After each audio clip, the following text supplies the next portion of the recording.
Guillermo Barba, right? Thank you for joining the podcast here at Guadalajara Geopolitics Institute. So Pleasure. my goal is basically to share this information with my hundreds of students here at the Tech semester after semester, as well as to promote the excellent analysis from experts like yourself. Actually, I just looked at your first video blog that you did a Yes, few months ago, and you mentioned how you feel this need as well to share this information with people, correct? it's correct. And in the English-speaking world, I've seen you make a few appearances online with Max Keiser, right? Some months ago. In January. Uh-huh. And so you write for Forbes Mexico and other papers, and you're also a television analyst. So can you just briefly tell us a little bit about your background and your current work? Okay, yes, sure. Yes, I am a Mexican economist. I studied at the National Autonomous University of Mexico, the UNAM. I am a Mexican economist. I studied at the National Autonomous University of Mexico here in Mexico City. Mm-hmm. But I always say that I became a real economist when I first started to study the Austrian School of Economics, because at the university I only learned or I did read about Keynes and Marx, and that's it. I never heard about Ludwig von Mises and Rothbard, etc., the Austrian authors. So that's a huge problem because I didn't learn economics actually. I did learn the socialist ideas in my university. So I always say that I became an economist when I graduated from it, and basically I started to start by myself the Austrian thinking, the Austrian economic school. I started to read Rothbard, and I started to read Karl Menger, and some years ago I started to read, and I became a student of Professor Antal Piketty. He's the founder of the new Austrian School of Economics, and I think that's the future of the Austrian school. So that's my point of view is based on the Austrian ideas, liberal ideas, and I try to promote them here, of course, in Mexico, in Latin America in general, and with English-speaking people in the U.S. Most of my readers are from Mexico, of course, and the second country for my readers is the United States, and then Spain. In the fourth place is Argentina, but in general, I of course I try to publish in Spanish, but I do some papers and in English too. Only a few, but because I have not much time, but in general, I try to do all my best. Mm-hmm. And it's funny how you mentioned in schools, you didn't hear about the Austrian school, correct? Yes, that's correct. I think that maybe in history of economics or history, and I don't know, but maybe in one subject, but I don't remember. And so I teach occasionally a class on economics here, and the textbook only mentions Keynes, and we're told to pretty much give the basics of economics. So it's really up to the teacher to go outside the box. And so I have to, it only says the Keynesian school, the Chicago school, and I always have to my students, add in Austrian school and talk to them about the Austrian school. That's good. And so you talk a lot about the Austrian school. Do you find many other people or colleagues that you work with that have this perspective? How popular is it in Mexico? Oh, unfortunately, not many people know about Austrian economics.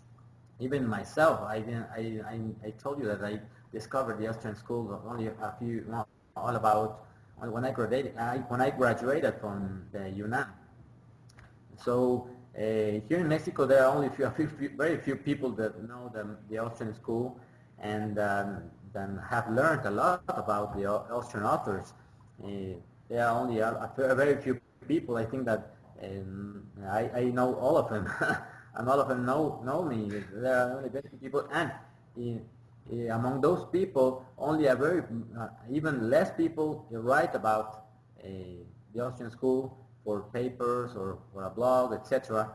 Because I know there are more Austrian economists but in like you, for example, teaching at at universities or schools or etc.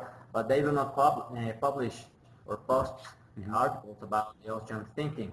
So that's a problem because the Austrian school remains hidden, basically. So I think that that's one of my goals, to make people know more about the Austrian school in Mexico, Latin America, the Spanish-speaking people in the U.S., and of course in Spain. But of course I have many colleagues in Spain that are working, like Jesus Huerta de Soto and Juan Ramon Rayo, and those are my friends too. I told you I'm almost, at least in the Spanish-speaking world, almost all Austrians know each other.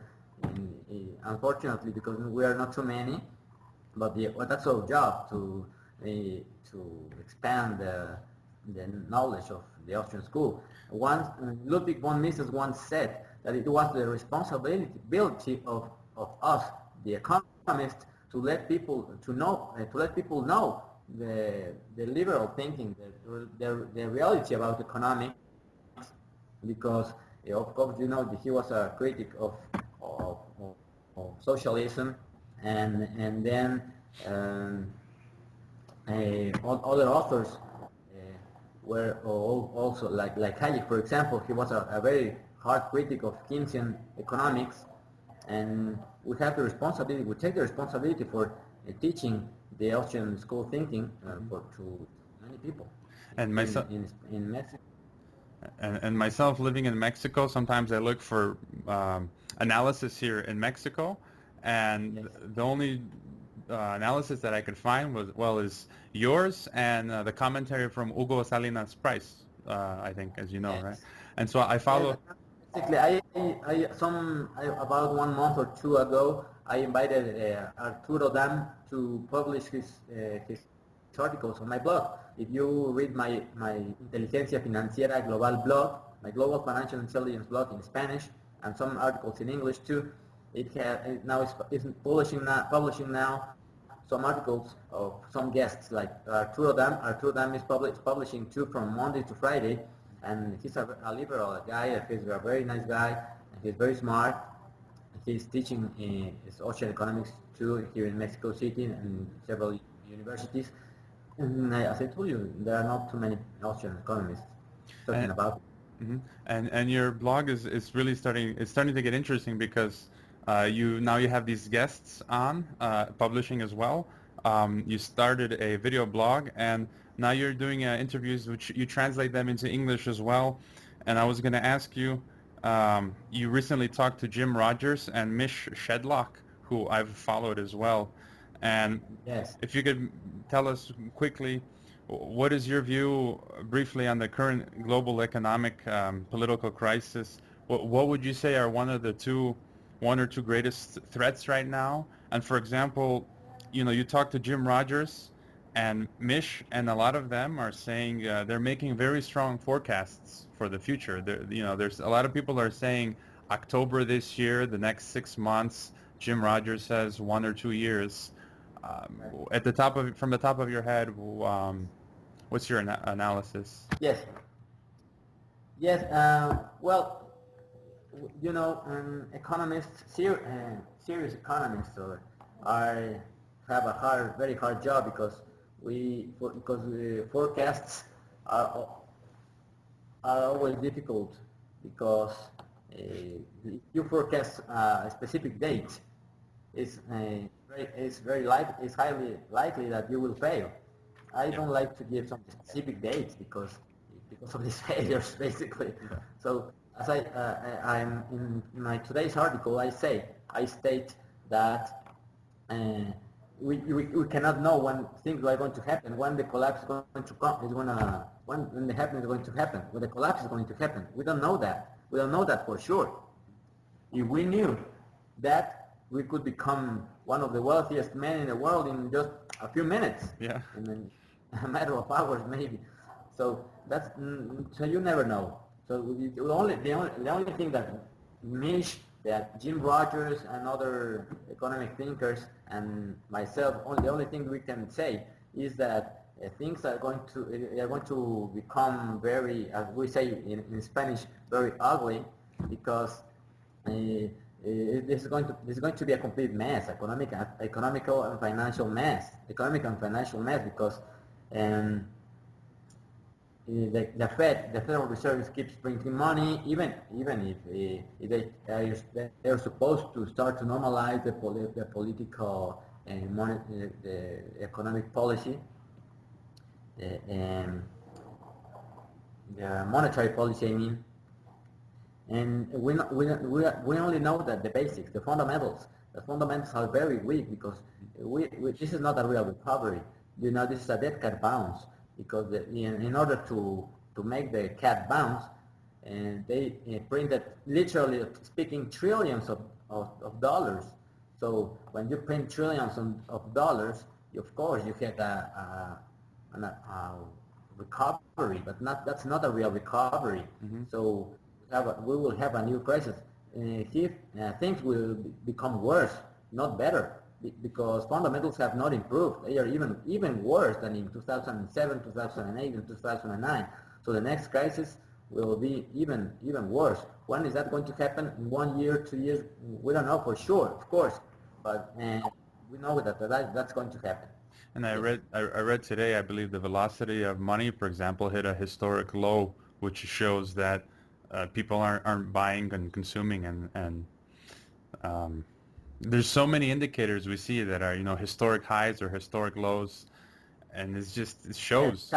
The economy is not really growing that much, and the economic and the monetary base has been growing and growing. So that's why one of the reasons why the velocity of money has been going down. So as I told you, we cannot know when that's going to happen, but that doesn't matter. Mm-hmm. That's my point. Mm-hmm. That doesn't matter. If you know that's going to happen, you have to prepare. For example, if you know that today is going to rain, well, it doesn't matter the time. You have to prepare with an umbrella, at least. So it's a very good point, especially where I am in Guadalajara, where we need a boat sometimes to get around. Yes, here in Mexico City is the same thing. So it doesn't matter what's going to happen.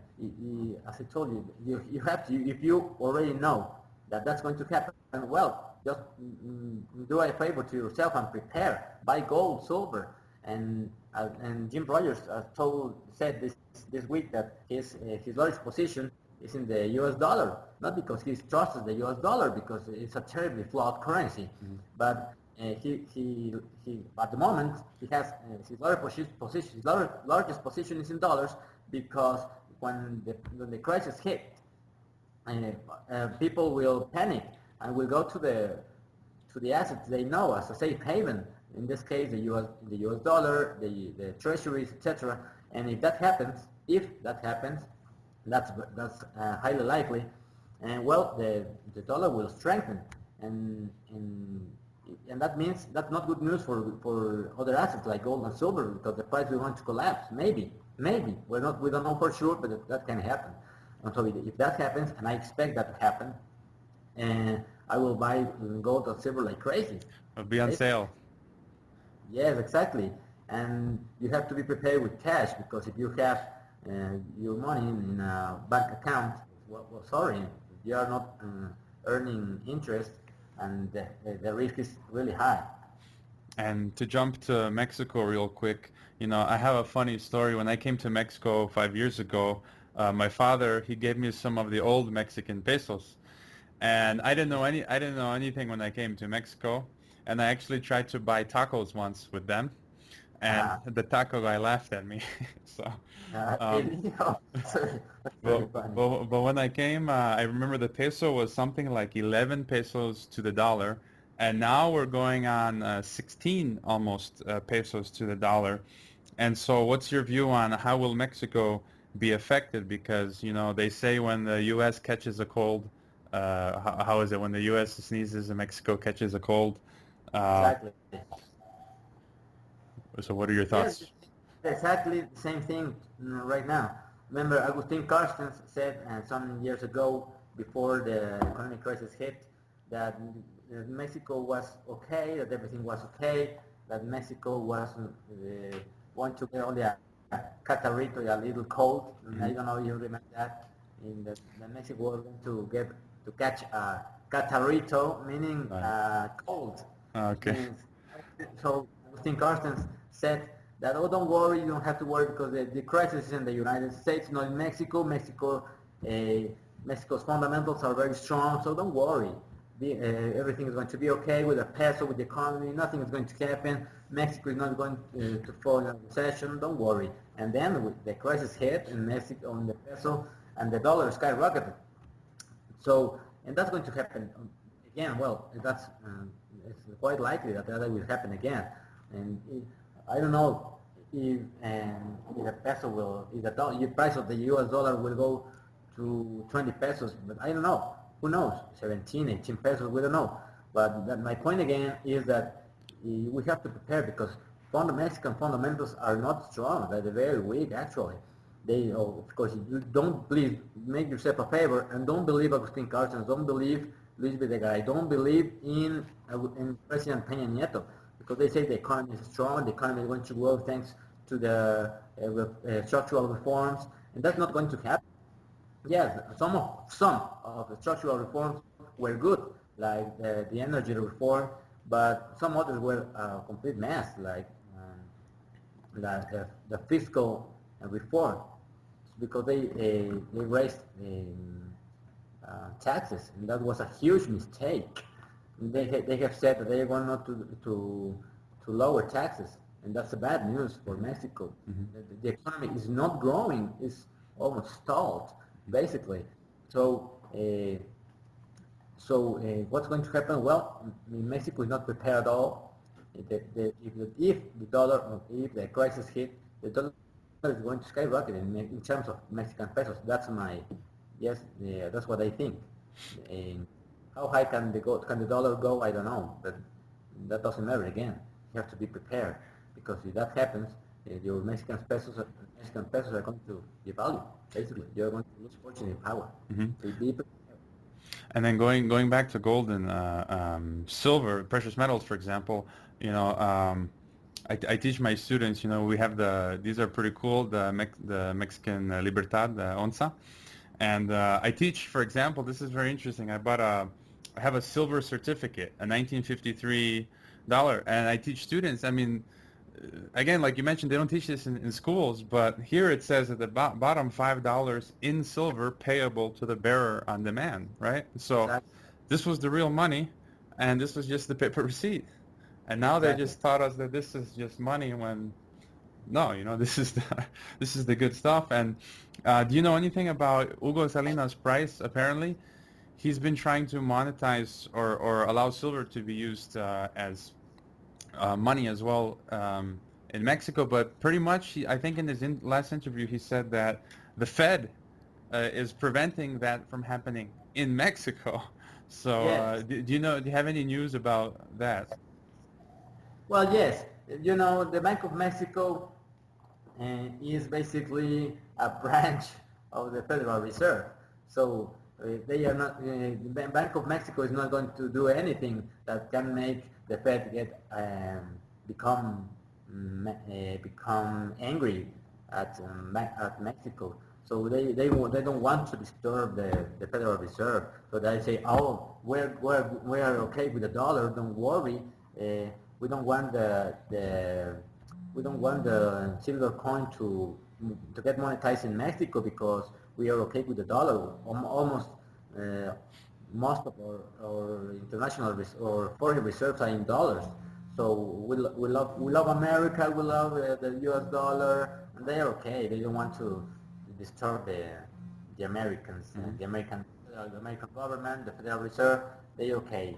So they are basically acting like lackeys of the American establishment. That's a pity, but that's what's happening actually. So yes, basically Hugo Salinas is right. It's very difficult that the silver coin will become monetized in Mexico, because most of lawmakers agree that would be a good idea. Even President Peña Nieto, when he was the governor of the state of Mexico, agreed that it was a good idea to monetize the Libertad Silver ounce.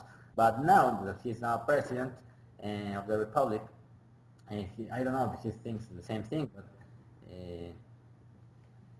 basically lawmakers approve this idea, but Bank of Mexico says no, that's terrible, it's a very bad idea, you know, that's not practical.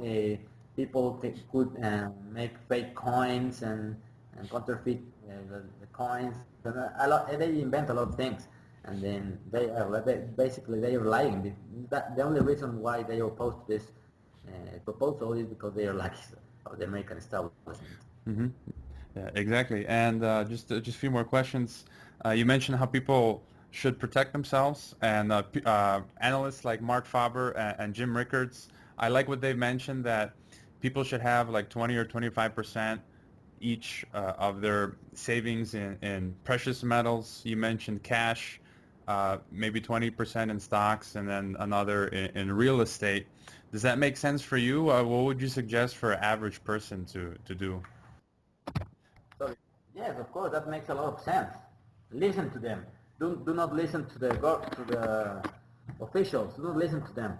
And please listen to the experts like Jim Rogers, like Jim Breakers, like Mark Faber, like Hugo Salinas, and many others.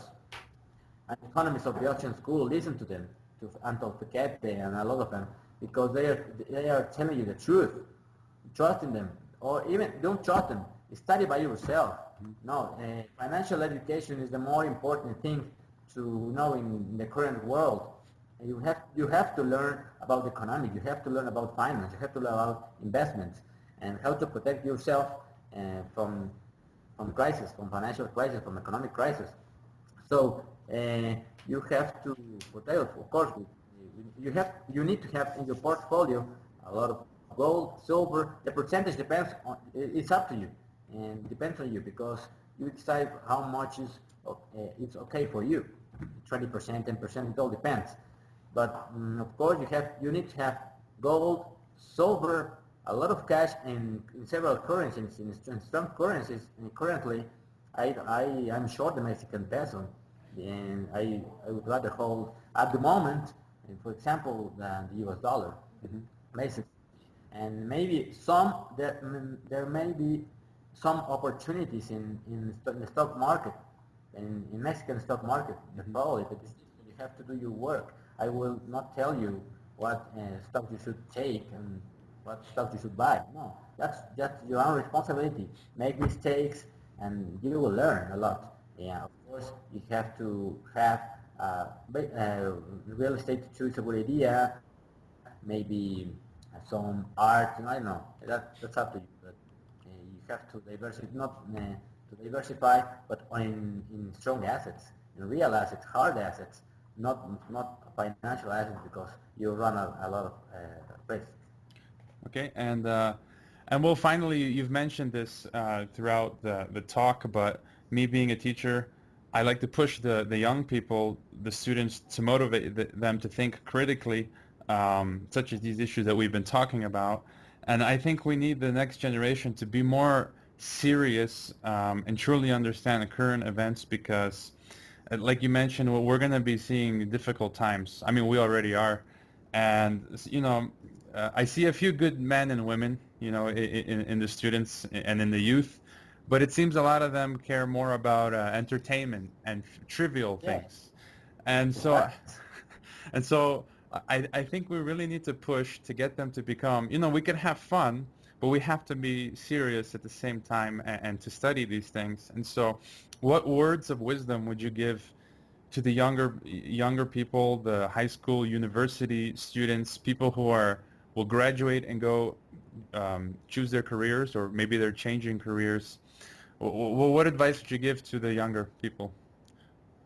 Yes, educate yourself, learn about economics, learn about finance, because yes, fun is okay. Have fun, have a lot of fun. You're young, yes, but there are not everything in this world is fun. There are many important things and to study, to learn, because what's at risk is your own financial stability, your future, your financial progress. You have to do something for a living, and please, whatever you do, protect yourself, because there are a lot of thieves outside. They will try to take your money, they will rob you. So be careful, because they will tell you that they will cheat on you. They will cheat, and they will say that they want to help you. They want to tell you what to do with your own money. If you don't know what to do with your own money, well, somebody else is going to tell you what to do with your money in his benefit. So please do yourself a favor, learn about economics, learn about finance a little bit, not in general, but about the issues you like or you prefer. If you like cars, learn everything you can about cars. If you like fashion, learn everything about fashion, and learn all the fashion firms and whatever you like. Study all about it. If you like gold and silver, learn a lot about gold and silver. Read many books about it. Think critically, and learn. Never stop learning. I cannot tell you what to learn exactly, but that's up to you. But you have to, whatever you like, do it, and do it carefully. Read a lot. Learn who are the best, the real experts, because there are a lot of salesmen that will try to sell you something, but you have to be smart enough to differentiate between a real advice and a sales speech. So be careful. Excellent advice. And any other final comments? I will post the link to your blog. What is it in Spanish? What is it in Spanish again? In Spanish, it's Inteligencia Financiera Global. You can look for it in Google. You can Google it and you will find it. Guillermo Barba or Guillermo Barba's blog, or Inteligencia Financiera Global, and you will find it. I publish on Forbes and many others websites, but my personal blog is Inteligencia Financiera Global. Okay, well, Guillermo, thanks for your time, and maybe in the fall we can do this again, perhaps with some students when the class is back in session. Thank you very much for this opportunity. Okay, thanks, and I'll keep following your blog. Thank you. Okay. See you soon. Thanks. Bye. Bye-bye.